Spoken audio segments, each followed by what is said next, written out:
Okay,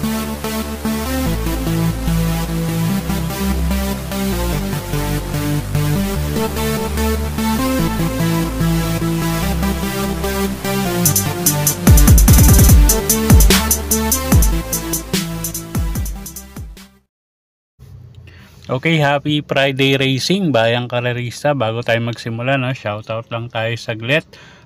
Shoutout dyan kay Boss Onat sa Forever Young Batang Daan Hari, Nabota City, no. Good luck sa inyo, happy racing. Pati na rin kay Boss Kagawad Romy Gubaton at Kapitan Gary Arroyo. Good luck sa inyo mga boss, and kay Boss Ronald Susim at kay Boss Oyi, kay Paring Bon, kay Boss Jero. So happy racing po dyan sa inyong lahat at good luck po. So araw tayo ng Biyernes, November 17, 2023. 8 karera tayo ngayon at medyo may kahirapan yung lineup natin, no? So simulan na natin. Race 1 tayo, first pick 5. Class 4, 22 to 27 bracket. Distansya natin 1,200 meters. First choice natin dito, no, numero 3, Melania. Nasasakay ni JB Hernandez, gamay ng hinete, although si John Alvin yung huling sakayata nito, no. At yun nga, medyo may kainaman yung mga huling tinatakbo nito. So maganda yung kondisyon ni kabayo. At siya nga yung first choice natin dito. Second choice, numero 1, Solomo Eni, sa kanya Kelvin Abobo, isang deremating kabayo at siya actually yung pwedeng magbigay ng laban, no? Nakikita ko pwedeng magbigay ng laban dun sa numero 3 na si Melania. Okay, so sa race 1, first choice numero 3, Melania. Second choice numero 1, Solomo Eni. Okay, race 2 tayo, start ng winner take all. 3-year-old maiden race, distansya natin 1,200 meters, 7 kalahok. Medyo mahirap na karera to, no? Ang daming may panalo rito, pero first choice nga natin yung numero 4 na si heavyweight Joel Shego yung sasakay dyan. At medyo magaganda yung mga huling ipinapakita nito. At siya nga yung first choice natin. Second choice yung numero 5 na si Instant Notice, nasasakay naman ni Noel Lunar. At ito medyo puro natatapat lang sa mga talagang mabibigatan laban, no? So magandang pagkakataon na rin to para manalo si kabayo dito sa maiden race. Okay, so sa race 2, first choice nga natin numero 4, heavyweight.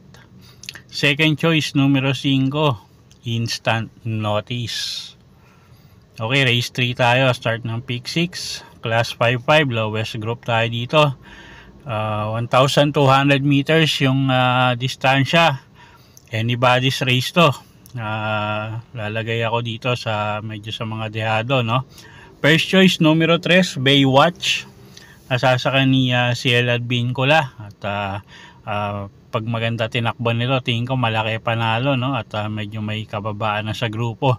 Second choice natin yung numero 7 na si Smarty Jazz, si Espari Jr. yung sasakay dyan. Tingin ko nagsilbing batak lang yung huling takbo nito, no? Galing nga sa bakasyon to, kasi tinakbo nakaraan.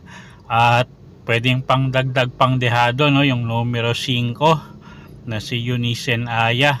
Pagka napabayaan sa unahan to, kayang-kayang tumapos ng karera. Okay, so sa race number 3, first choice numero 3, Baywatch. Second choice numero 7, Smarty Jazz. Third choice numero 5, Eunice Aya. Okay, race 4 tayo. Start ng pick 5.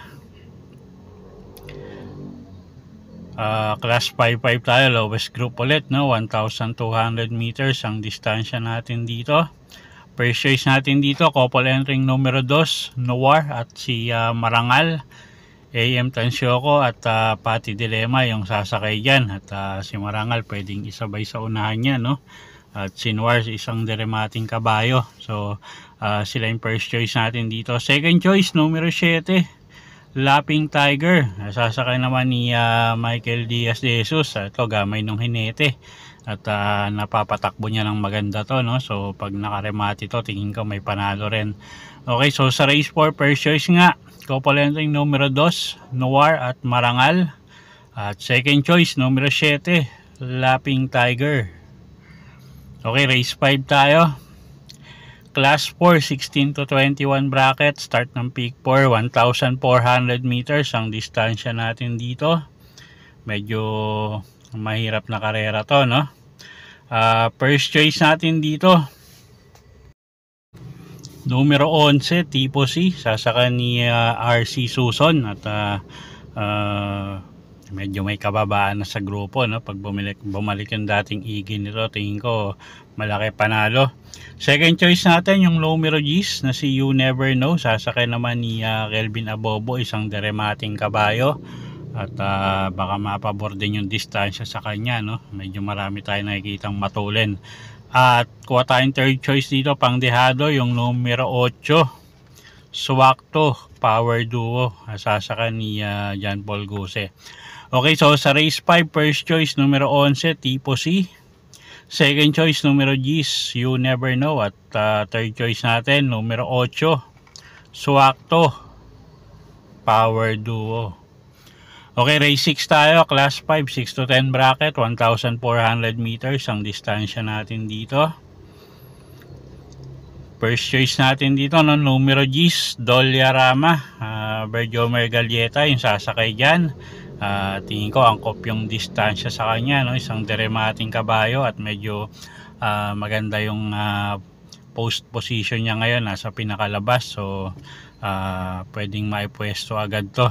Second choice natin, numero 5, Wild Eagle. Sasakay naman ni RM Adona.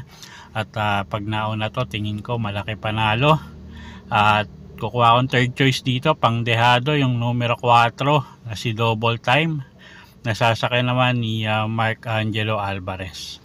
Okay, so sa race 6, first choice natin, numero G's, Dolyarama. Ang second choice natin, yung numero 5 na si Wild Eagle. At third choice, numero 4, Double Time. Okay, penultimate race tayo, race number 7. Class 5, 6 to 10 bracket, 1,400 meters ang distansya natin dito. Okay, first choice natin dito, no, numero 9, Maki Boy. Alison Pabilik yung sasakay dyan. At pag nilabas ng connection, tingin ko malaki panalo nito. At may kababaan na nga sa grupo. Second choice natin yung numero 3 na si Jianxi. Sasakay ni Patty Dilema. Although hindi masyadong maganda itinakbo nito nakaraan, no? Pero tingin ko pagka tumakbo ng maayos to, malaki rin panalo. So siya yung second choice natin. Third choice natin dito yung numero 4 na si Stark. Sasakay naman ni JM Estorque. Okay, so sa race 7, first choice nga natin, numero 9, Maki Boy. Second choice, numero 3, Jianxi. At third choice natin, yung numero 4 na si Stark. Okay, last and final race tayo, race number 8. Class 5, 11 to 15 bracket, 1,400 meters ang distansya natin dito. Okay, paratingan, no? First choice natin, mukhang lamang sa grupo, no? Numero 8, Hot Rod Hearts. Alison Pabilik yung sasakay dyan. Medyo inconsistent lang si kabayo, mga huling takbo. Pero pag maganda tinakbo, tingin ko malaki panalo niyan, numero 8. At masyado nang mababa yung laban niya dyan, no? Second choice natin, yung numero 2, National Treasure. YL Bautista, medyo magaganda ikinikilos nito, mga huling takbo at isang deremating kabayo. So tingin ko baka maangkop ang distansya niya rito, no? At pwedeng pang dagdag sa paratingan yung numero 7 na si Kalangaman Island. Nasasakay naman ni CS Pari Jr.